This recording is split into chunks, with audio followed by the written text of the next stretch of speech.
ನಾವಲ್ಲಿ ನೋಡ್ತಾ ಇದೀವಲ್ಲ ಆಸ್ಪತ್ರೆ ಬಳಿ ಈಗ IGP ಕೂಡ ಭೇಟಿ ಕೊಟ್ಟಿದ್ದಾರೆ, ವರ್ತಿಕಾ ಕಟಿಯಾರ್ ಅನ್ನೋದು ಗೊತ್ತಾಗ್ತಾ ಇದೆ. ರಾಜಶೇಖರ್ ಪೋಷಕರಿಂದ ಮಾಹಿತಿ ಪಡ್ತಾ ಇದ್ದಾರೆ IGP. ಆಮೇಲೆ ಅವ್ರ ಪೋಷಕರು ಮತ್ತೆ ಸಂಬಂಧಿಕರು ಎಲ್ಲ ಪಾಪ ಆಸ್ಪತ್ರೆ ಬಳಿ ಇದ್ದಾರೆ.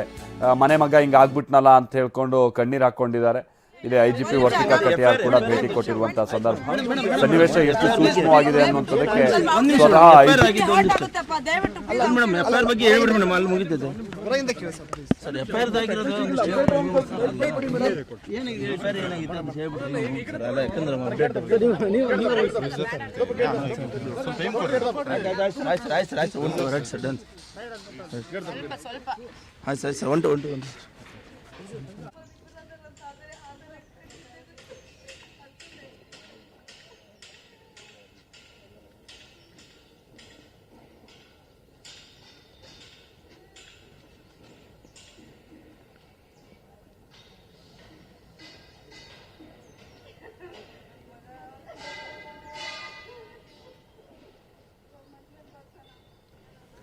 ರಾಜಶೇಖರ್ ಅವರ ತಾಯಿ ಹಾಗೆ ಅವರ ಕುಟುಂಬಸ್ಥರು ಅಲ್ಲಿರುವಂತಹ ಈ ಸಂದರ್ಭದಲ್ಲಿ ಸ್ವತಃ IGP ಹೋಗಿ ಅಲ್ಲಿ ಅವ್ರ ಬಳಿ ಮಾಹಿತಿಯನ್ನು ಪಡೆದುಕೊಳ್ತಾ ಇದ್ದಾರೆ. ಸಮಾಧಾನ ಹೇಳೋ ಪ್ರಯತ್ನವನ್ನಂತೂ ಮಾಡ್ತಾ ಇದ್ದಾರೆ. ಪಾಪ ಅವ್ರ ತಾಯಿ ಕೈಯನ್ನು ಹಣೆಗೆ ಚೆಚ್ಕೊಂಡು ಅಲ್ಲಿ ಅಳ್ತಾ ಇರುವಂಥದ್ದನ್ನು ನೋಡ್ಬೋದಾಗಿದೆ.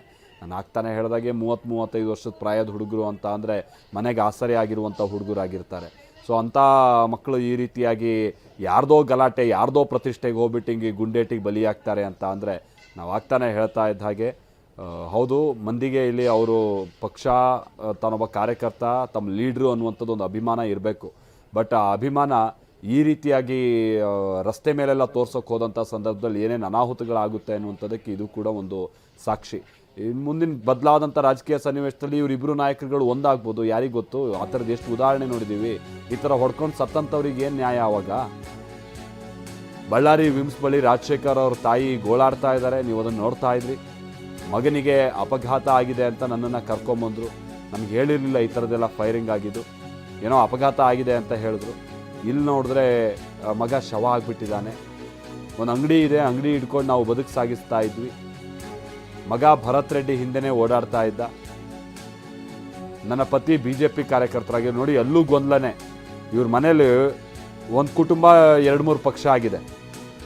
ಪತಿ BJP ಅಂತೆ, ಪುತ್ರ ಕಾಂಗ್ರೆಸ್ ಕಾರ್ಯಕರ್ತ ಅಂತೆ. ಆ ವಿಚಾರವನ್ನೆಲ್ಲ ಅವ್ರ ತಾಯಿ ಹೇಳ್ಕೊಂಡು ಕಣ್ಣೀರಾಗ್ತಾ ಇದ್ದಾರೆ.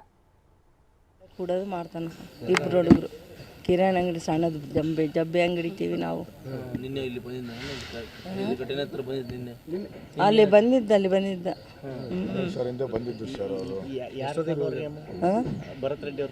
ಅವ್ರ ಹಿಂದೆ ಇದ್ದ ಕೊಲ್ ತಗೊಂಡು ಸೂಚ್ ಮಾಡಾರ. ಅವ್ರ ಹಿಂದೆ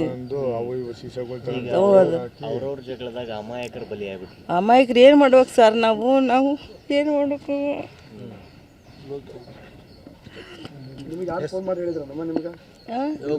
ನನಗೆ ಯಾರು ಫೋನ್ ಮಾಡಿಲ್ಲ. ನಮ್ಮ ಹುಡುಗ ಫ್ರೆಂಡ್ ಬಂದು ಅಕ್ಕ ಅಣ್ಣ ಕರಿತಾನೆ, ರಾಜಣ್ಣ ಬಾ ಅಂತಂದರೆ ಏನಾಗೈತೆ ಅಂದರೆ ಏನಾಗಿಲ್ಲ, ಗಾಡಿಗಿಂದ ಬಿದ್ದಾನಂತ ಹೇಳಿ ಕರ್ಕೊಂಬಂದ್ರೆ ಓಪಡಿ. ಇಲ್ಲಿ ಬಂದ ಮೇಲೆ ನನಗೆ ಗೊತ್ತಾಗೈತೆ ಹಿಂಗೆ ಸತ್ತೋಗೈತೆ ನನ್ನ ಮಗ ಅಂತ.